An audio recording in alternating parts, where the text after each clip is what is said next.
Government bookkeeping that would embarrass even a college freshman with a checkbook for the first time. But this is no laughing matter. NBC's Roger O'Neill with the fleecing of America. Angela Butterfly, a Blackfeet Indian, wants to buy new clothes for her twin boys. She was supposed to inherit $5,000 from her grandfather, but the Bureau of Indian Affairs, which was holding Granddad's money, gave it to someone else. Daryl Kipp worries about his money, too. He's a Harvard grad who runs a school on the reservation.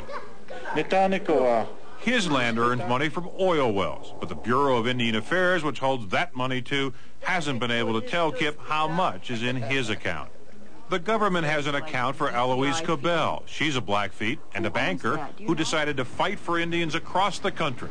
She's filed a class-action lawsuit demanding to know what's happened to at least $3 billion of Indian money, which she claims appears to be lost. This is our own money.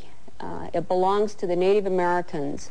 And what the government has done as far as mismanagement of this funds is just, there's no excuse. For more than 100 years, the Bureau of Indian Affairs has been the Indians' banker, the trustee who collects and holds money from logging, grazing, coal mining, oil and gas wells.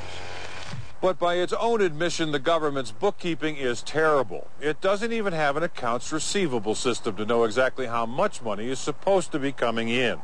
The bookkeeping is so outdated that the BIA is holding money for 54,000 Indians, even though it has no idea how to get in touch with any of them.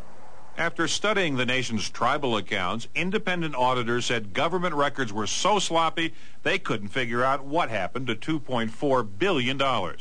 And in 300,000 other individual Indian accounts, the auditors said the bookkeeping was an even bigger mess. This is a problem which I readily would admit has been shuffled under the rug. By both Republicans and Democrats. Ed Cohen of the Clinton administration is the latest to promise no Indians will be cheated.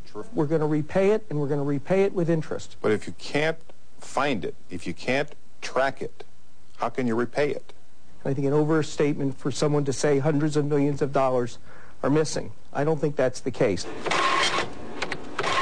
But Indians say the uncertainty of their finances and decades of broken government promises makes this a fleecing of America which keeps Native Americans impoverished, despite the bounty of their own land. Roger O'Neill, NBC News, Denver.